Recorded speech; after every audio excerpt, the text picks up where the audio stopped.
বয়স যখন 7 হয়, বারবার যখন সালাতের কথা বলবেন, সাথে করে নিয়ে দাঁড়াবেন, জুমার দিন মসজিদে নিয়ে যাবেন, মাঝে মাঝে নামাজে নিয়ে যাবেন। 7, 8, 9 এই 3 বছরের ট্রেনিং এ 10 বছর তো এমনি পাক্কা নামাজে হয়ে যাবে। নাকি বলবেন হুজুর আমি তো পড়ি না, আমারই তো খবর নাই। ছেলেরা যে বলবো বাবা নামাজ কায়েম কর, এর আগে কিন্তু নিজের মুসল্লি হইতে হবে।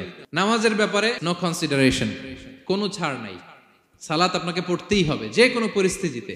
এজন্য 7 বছর বয়স থেকে বিশ্বনবী ওয়ার্নিং দিতে বলেছেন। 10 বছর বয়স হলে প্রয়োজনে রূঢ় আচরণ করো, শাসন করো, প্রয়োজনে মৃদু প্রহার করো।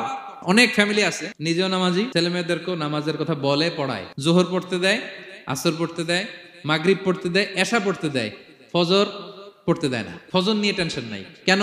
আমার কলিজার টুকরা সন্তান ঘুমায় হুজুর, কাঁচা ঘুম কেমনে ভাঙাই। যে বাবা মারা মনে করে সকালে কিভাবে ডাকি, উঠতে চায় না হুজুর, কাঁচা ঘুম কষ্ট হয়ে যায়। ফজরের সময় যদি আগুন লেগে যায় আপনার ঘরে, কি করবেন? আরেকটু ঘুমা, কাঁচা ঘুম।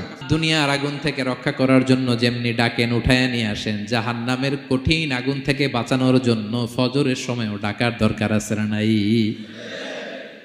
দুনিয়ার আগুনের চেয়ে কমপক্ষে 70 গুণ বেশি তেজওয়ালা। বিষ্ণু বলেন নারুকুম তুকিদুন, যে আগুন দিয়ে কিচেনে রান্না করো, জাহান্নামের আগুন কিন্তু এই আগুন নয়। জাহান্নামের আগুন দুনিয়ার আগুনের চাইতে কমপক্ষে 70 গুণ বেশি তেজওয়ালা। তাহলে ফজরের সময় ডাকবেন তো ছেলে মেয়েকে, হ্যাঁ, নিজেও পড়বেন, ছেলে মেয়েদেরকেও ডাকবেন। আকিমিস সালাহ।